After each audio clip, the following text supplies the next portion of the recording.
Sa sobrang kalasingan, bumagsak sa sahig ang lalaking yan sa isang hotpot restaurant sa Makati. Nagtanggal pa siya ng t-shirt. Isinara ng lalaking nakapolo ang pinto at naglabas naman ng baril ang katabi niyang nakaitim na t-shirt. Nagpatuloy ang pag-uusap ng grupo ng mga Chinese national hanggang sa ilang beses na pagbabarilin ng nakaitim na t-shirt ang nakahubad na lalaki.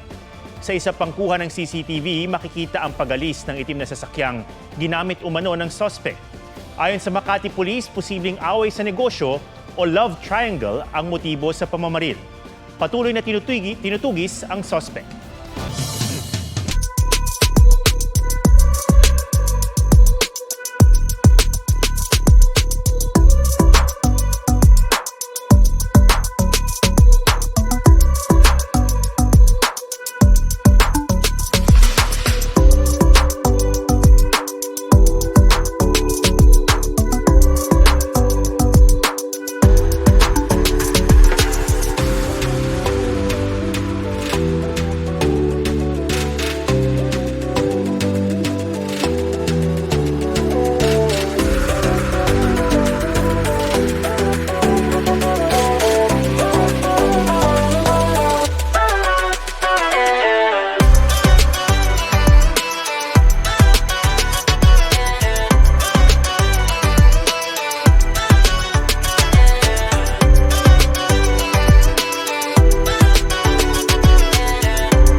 Mga kapuso, alamin ang State of the Nation.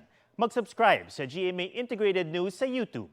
Sa ating mga kapuso abroad, samahan niyo kami sa GMA Pinoy TV at sa www.gmanews.tv.